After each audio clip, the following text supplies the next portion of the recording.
Well, Jamie, Messi and Ronaldo have obviously dominated for so long in the conversation around the world's best player. Do you feel we're now entering a new era where others maybe have a stronger claim? Yeah, I think we are. I think we're already in that era now. I think Messi picking up the last Ballon d'Or, I do think that will be the last time we see Messi or Ronaldo pick up that trophy. I think the new generation is just ready to take that mantle, and they've held that mantle for so long. It's absolutely unbelievable, really. We know how great the players they are, but the consistency, the mental strength you have to show to do that year in, year out and dominate that, main player of the year award is testament not just to their ability, but as I said, the mental strength and, to cope with the demands of modern football. What have you made of Messi at PSG? Only 7 goals, which is unlike him, obviously, in 24 games, a pretty poor return by his standards. Are we seeing a bit of a drop-off in terms of his output that comes with age? Yeah, that's obvious. You see that with the numbers. I mean, it was always going to be a lot more difficult. A new country, a new team. Must have been a wrench leaving Barcelona. He saw the scenes when he left the club, and I think we were all sad to see him leave Barcelona. It just felt fitting that he would play his whole career for one club. So I'm sad that didn't happen in the end. But he had a brilliant season in his last season at Barcelona. The numbers you're always expecting to get, but it hasn't quite clicked at Paris Saint-Germain for him maybe a number of reasons. Some I've just mentioned as well. And there's that many sort of star players there, I think, desperate to be, the main man, and possibly one who is maybe about to take that mantle in Mbappe. Ronaldo's obviously extended his career incredibly, hasn't he? But what have you made of him at Man United, and do you think we're now seeing the limits in his game at 37?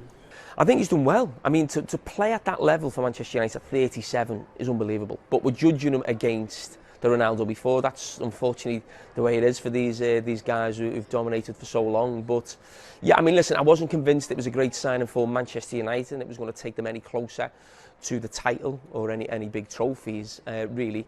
And I'd be surprised if he's there next season, I really do.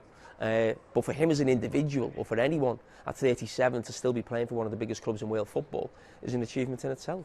You mentioned Salah earlier in the season as being the best player in the world at the moment. Do you still feel that, and what impresses you most about him at the moment? Well, I think the toss-up for me would be Mohamed Salah and Kylian Mbappe. They would be the two that I'm sure would split people now, the way Messi and Ronaldo have split people for so long, over so many years. But I think the season Mo Salah's having, the numbers he's got compared to anyone else in the Premier League, which is the best league in the world right now, I think just shows, how far ahead he is of everybody in the Premier League.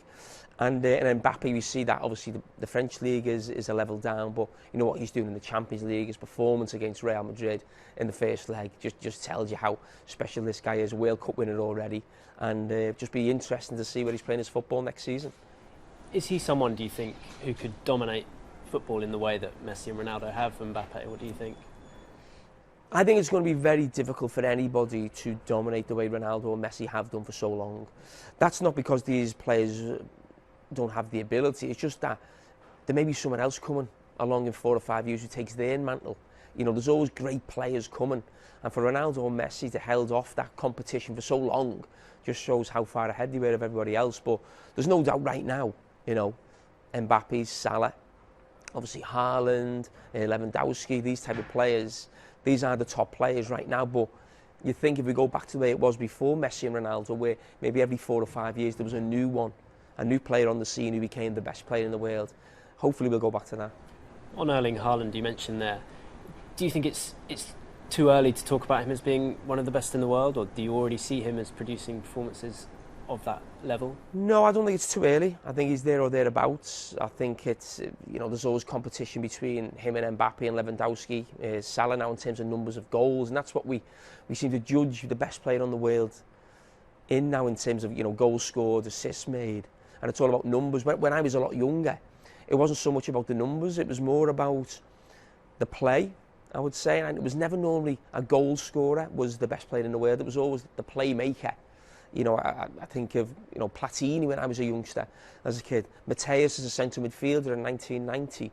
Zidane was not someone you recognise for lots of goals, more great goals. So Rivaldo was another as well. So it wasn't always the guy who scored the most goals, whereas I think Messi and Ronaldo have changed that now, where it's almost the guy who gets the most goals is seen as, the number one player in the world. Lewandowski, another guy you mentioned, has an extraordinary record over the last 3 or 4 years especially, doesn't he? I mean, Is he someone who deserves more acclaim than he maybe gets in this conversation around the world's best? He does, and just unfortunately for him, he's at the peak of his powers when, Messi and Ronaldo in these last few years. I mean, he's done brilliant to keep it going at, the age that he's at as well. But he's predominantly, obviously, a goal scorer. And, the time of him was just a little bit out of sync. And that was the problem for a lot of players, not just him. And just lastly, is there anyone else you feel we're missing here? I mean, Kevin De Bruyne, for example, was outstanding in the Manchester derby. Virgil van Dijk has been immense for Liverpool. Are those two guys in contention for this, do you think? Well, they're the best players in their position. There's no doubt Virgil van Dijk's the best centre-back in the world. Kevin De Bruyne's the best midfield player in the world. But the best player in the world has always been someone who scored or assisted lots of goals, or was the creative guy or did special things on the ball in the final third. And I think that's what we'd always like it to be. I don't think we want to get to a scenario where a defender is the best player in the world, but I think it'll always be that sort of number 10 player who plays between the lines and does things to take your breath away.